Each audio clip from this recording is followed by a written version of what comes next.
Hello there, I'm Eva Pilgrim. Thanks for streaming with us. Week 3 of testimony in the Sean Diddy Combs trial, starting with the music mogul's former assistant, Capricorn Clark, taking the stand. Why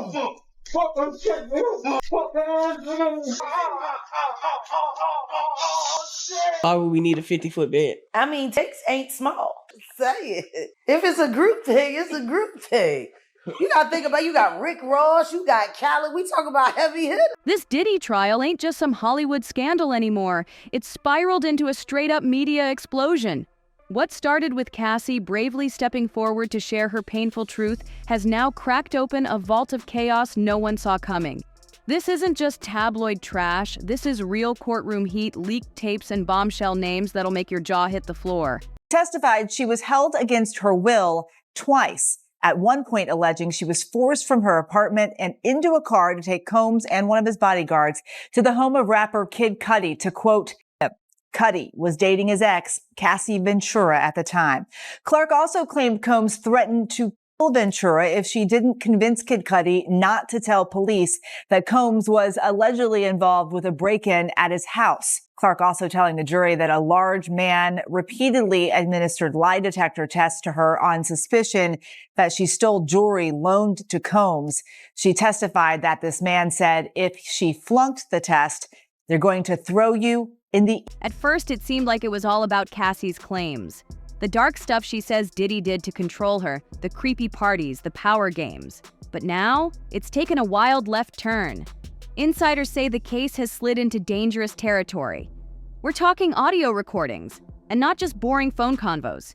These are intense, explicit. You guys really sat through that whole case and kept your spirits high. I really like that for y'all. Space, guys. Give it space. Keep your spirits up, y'all. And names like Diddy, Will Smith, and Meek Mill, yeah, they're being thrown around in court like it's nothing. It all kicked off with that now infamous hotel video. Grainy, no sound, just shaky footage. People thought that was the whole deal. But behind those courtroom doors... What you're saying reaches the ears of Will Smith, and he needs to get at least, if there's smoke, there's fire, let me grab a fan. Number one, as far as Will Smith is concerned, until he does right by all of those children that were harmed and corrupted while in his care, children that grew up to be men, boys like Bashir Gray, August Alsina, your own son, your own son. Do people forget about that voice clip that I played from Brother Belial? Hey. Has anybody seen Belial? Come on. I asked him, didn't I ask for him last? Where's Belial? Is he missing with Cuba? Have they all moved to Bali with Russell Simmons and Kevin Liles? Something way heavier went down. Phones banned, no cameras, total silence, and then, bam! I would always say it is interesting when you speak on, Jada Smith, and you see the hug with Justin Bieber. Justin Bieber. Yeah. And then for Bashir, you see him all of a sudden fighting over Sydney Starr with Eddie Winslow. It does question what happens in the entertainment industry that makes someone go into just being very close with, men on men contact. It's interesting. I'll say the least. You want to know the thing that bothers me most about Bashir Gray? I actually think he's doing all of this so they'll take him back in the club. And they're not. They're going to keep gaslighting you and playing with you, promising you one thing or another. The court played a tape so disturbing, one person said the whole room went dead still. Not a breath, not a cough, just shock. Woman that everybody wanted.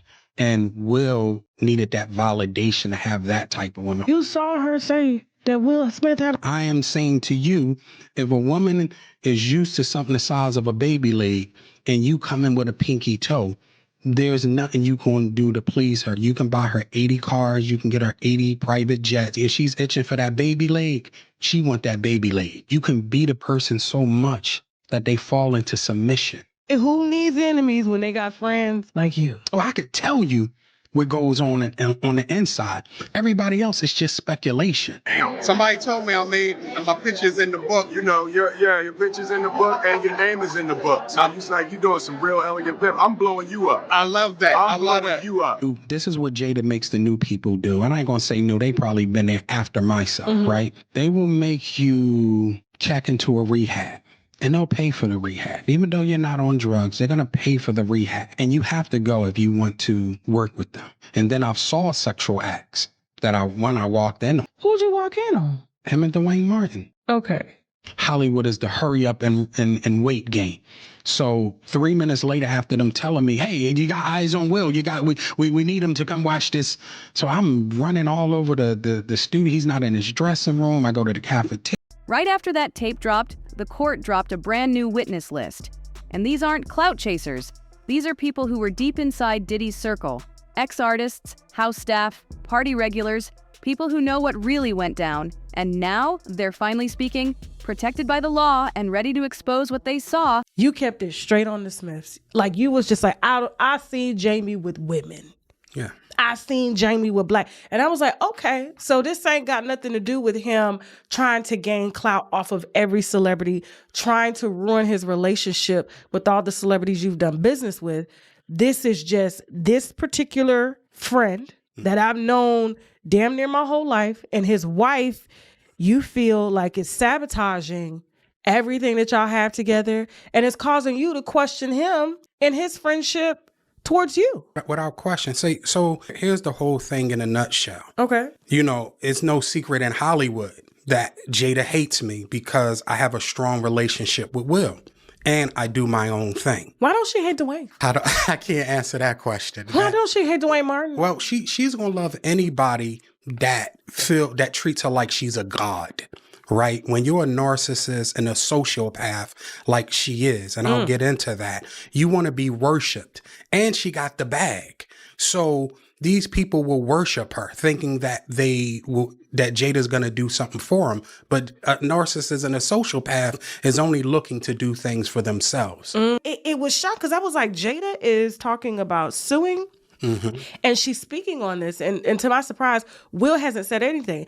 And so they did come out and say a rep for Will totally denies the allegations. I was like, Will does not respond to anything. Nope. He's never. This is all Jada, because as soon as that rep statement came out, she goes to sit on the Breakfast Club to reiterate the same that I feel she gave to TMZ. Yes. Yeah. And so I'll say this to you as well. Okay. She also said in that interview that they were doing business. Will was not helping me out, right? Yeah. And it's a very good interview on this channel called Popcorn Planet. Okay. Where a big celebrity lawyer breaks down Jada's interview on The Breakfast Club. And say, shout out to you said Popcorn Planet. Okay, shout out to Popcorn Planet. We got to check that out. They cannot even sue based on what she did at the Breakfast Club. Had Jada not went to the Breakfast Club, I would have been sued already. And just for the record, I haven't been sued yet. Have you been sued by Jada? Nobody's contacted me at all. Okay. So, and let me answer your other question. The reason Will responded, the reason why Jada responded, because they know it's true. Will's never responded. And they responded in less than 9 hours. They did. That was a fast response. That was because he know what I saw in that dressing room. He know other things that I saw. You said it was murder. Yes. Dwayne Martin's a serial killer because Will's not the only one. And we're going to get into that later on too. So basically Jada's interview did two things. It makes me now, me and her at war. I'm gonna put Will to the side. Will is to the side. Me and Jada, I will say this because I know you're watching. I know Karen Tense is watching. Who's Karen Tense? That is her PR person for years. Okay. Right? I know they're watching. Jada, you're a bald head liar and you're a drug addict. Right? Oh, God. You did not sue me. You told the world that you were going to sue me. As of yet, and you said you're going to do it swiftly. It's been over 2 weeks. So Jada, I'm giving you 2 more weeks to sue me. If you don't sue me, this is what's going to happen. All the sex parties, right? And the men that you hit with dildos, I'm naming names, right? All the salacious stuff that you have done and hurt other people, I'm naming names. Because now what we got to do is we got to force her to. Bomba. One of the first to speak was Dawn Richard. Yeah, that Dawn from Danity Kane, the girl group Diddy once controlled like a puppet master. Whereas that he's dressing the same he dressing like Diddy? hugged up with Diddy? She took the stand, and when she walked out of that courtroom, she looked absolutely wrecked. Sources say she didn't hold back. She backed Cassie's story hard. Dawn said she witnessed Diddy physically attack Cassie. All because dinner wasn't ready on time? The next day? I think that Lil Rod know a lot of but I know this. Two men dress alike, it's just like two men laying down. When they both get up, they both homos. And that's real talk, bruh. My man, you go to a party, dog, and the nigga got the same shirt you got on, I'm taking my shirt off. I'm walking around in a t-shirt. And then, not to blow Meek Mills up out the water or anything like that, it was said that they checked his Google search and all the other shit, and he was searching for some online gay porn and all the other shit like that. Oh, wow. That shit is crazy, bro. But listen, those are what, it's crazy that money, that lifestyle, and you trying to fit into something get you. These guys never set out to do all this shit. Meek Mills, when he got into the game, he didn't set out to be questioned about his manhood with Diddy, but he put himself in that position. Diddy allegedly told Dawn and her group mate to keep their mouths shut like nothing ever happened. What's up, King Son? Man, you doing it, man. You deserve it, Daddy. You putting in that work. Proud of you. I love you. Diddy's daughters were seen quietly walking out of court. Pale, stiff, stone-faced. No smiles, no eye contact, not even a glance toward the cameras. And guess what? Feel about these rumors surrounding, Diddy and TD Jakes? I'm looking at him as a saint going to a party that ain't nothing but sin. Drinking, maybe fornication, man on man, woman on woman, he on she. But maybe he there to lay some hands on somebody. Maybe he there to save some souls. I know he got a contract with... This happened right after the explosive audio got played. Their reaction? It changed the whole mood in the room.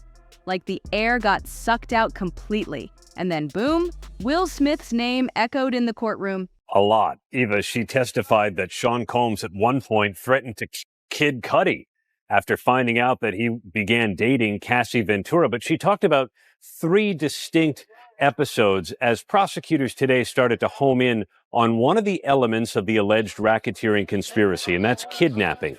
Capricorn Clark said in 2004 in New York, she was forced to take a lie detector test for 5 days straight on suspicion of stealing jewelry. In 2008, she said Sean Combs charged at her and kept shoving her with his hand. She demonstrated for the jury until pushing her all the way out of his house in Miami Beach when she said that she hates it here and forced her out of the house. And then in 2011 in Los Angeles is when she says she was forced at gunpoint into a car to go to Kid Cudi's house because Sean Combs was very upset. Aaron, Clark painted a picture of what it was like to work for Combs, saying she even had to take a lie detector test. Why did she have to do that? This goes back to July 4th weekend in the Hamptons. Sean Combs was hosting one of his now famous white parties, and he was able to wear 3 very high-end pieces of jewelry loaned to him by Jacob the jeweler. And after the party, Capricorn Clark was supposed to take possession of the jewelry and bring it on a private plane to Miami Beach, where Combs was headed. And on her way to the airport, she realized the bag wasn't there, and she said that she suspected it was an inside job. But apparently Combs and one of his bodyguards, a guy by the name of Uncle Paulie, that's how he was known, ended up taking her to what would be the headquarters of Bad Boy Entertainment. At the time, it was on 40th Street and Broadway. This was going to move uptown into the upper 50s, but the building wasn't finished. And she recalled for the jury being taken to a dilapidated space. There was only a folding table and chairs. And she remembered a huge guy, 5 times her size, chain smoking and hooking her up to a lie detector machine every day for 5 days straight and threatening that if she failed the test, she'd be thrown in. This wasn't internet gossip. His name was tied directly to what was heard on that court tape. The internet lost it. Fans started digging up old interviews, reading weird vibes and old clips between Will and Diddy. Even jokes from comedians like Lou started resurfacing. Those old lines about them being closer than friends. Yeah, folks are looking at those with brand new eyes now. But it didn't stop there. Jaguar Wright had already hinted at this stuff a while back, but no one paid attention until now. And just when you thought it couldn't get crazier, boom! Will's former assistant, brother Bilal, steps up. And his claims? Straight up shocking. He says he personally walked in on Will with Dwayne Martin in a moment that left nothing to the imagination. Adigala bayam. Believe him or not, when brother Bilal dropped his story, it blew up the internet. Suggested that, she just loved Sean Combs, and how could any of this be true? She said, look, he blackballed me in the music industry, stymied her as she tried to get other work, and so eventually she felt like she had no choice but to return to Sean Combs, and that's why she was so eager to work for him. I'm curious what Combs' response was hearing this in the courtroom. He was a really active defendant today. For the whole trial, he's been listening intently, scribbling notes, but on several occasions, as Capricorn Clark was testifying, he would whisper into his attorney's ear, and Mark Agnifilo would then jump up to object when Capricorn Clark was trying to make a point. So he clearly did not remember the course of events that she described today the same way that Capricorn Clark did. And it was almost as if he was directing some of the cross-examination. Aaron Kaczorski for us there outside the federal court in Manhattan. Thank you so much. And here to dig into the start of week 3 of this trial is ABC News legal contributor Brian Buckmeyer. You've been in the courtroom almost all of this trial, right? So whose testimony so far do you think has been the most significant? Well, I think the obvious answer has got to be Cassie Ventura. Cassie Ventura for a number of reasons. One, according to the government, she is victim number 1, and she does describe a lot of the allegations that the government is putting forward against Sean Combs, whether it be the racketeering conspiracy as to how this criminal enterprise operated, the different players. She's named a few of the security guards, for example, D-Rock, Ruben, also the sex workers and dancers who participated in these freak-offs. She's named them all because she participated in hiring them, according to her, because Sean Combs made her do so. And then, of course, just hearing the other details, like Kid Cudi's car being hit with a Molotov cocktail. That's really giving us direction as to the case. He claimed he'd never been sued over it because, according to him, the Smiths know he's telling the truth. And then comedian Lou came through too, co-signing the vibe, saying Will and Dwayne Martin were way tighter than folks ever imagined. Suddenly, every photo, every throwback clip of Will and Diddy chillin' together started to look real suspicious. Will tried to kill the rumors quick. He snapped, "I ain't nowhere near that man. I didn't do none of that stupid stuff." But his denial? It backfired. Hard. The internet wasn't having it. Users flooded timelines with receipts, event pics, party clips, hangouts, all showing Will and Diddy together over the years. People felt played. The vibe shifted from curious to straight up betrayed. Then, boom, another name dropped in the courtroom audio. Meek Mill. And things got wild. While Will tried to keep it low-key, Meek went full meltdown mode on Twitter. His posts were all over the place. Defensive, loud, frantic. But instead of clearing things up, it just made folks look harder at his past. And the Punisher was being directed by Diddy while he was doing the stuff to punish Cassie. Now, he could not look at Diddy, and as they go on in that whole scene and stuff like that, Diddy gets mad at him because Diddy tried to look him in the eye, or he tried to look Diddy in the eye or something like that when he was doing Cassie and Cassie was doing Diddy. It was some crazy stuff like that, man. But can we get back to the trial? Because that's in their sexual acts and what they doing, bruh. All this is so perverted, and people, I don't know if they really want to hear that, and if they do want to hear that, bruh, it's just crazy to me, because here it is that this mind that he has and this perverted mind that he do all this, I'm trying to wonder where this kid get this from. Is this some kind of learned behavior when he was a kid? Because his mama used to have those sex parties. His mama used to have those, and he used to see this and see some of this stuff. So is this him acting out his childhood fantasies that he saw back when he was a kid, or what? I don't know, bruh. For years, people joked about Meek's close link to Diddy, throwing around nicknames, weird innuendos, but most of it got brushed off. Not anymore. Now every tweet, every party clip, every awkward moment is under the microscope.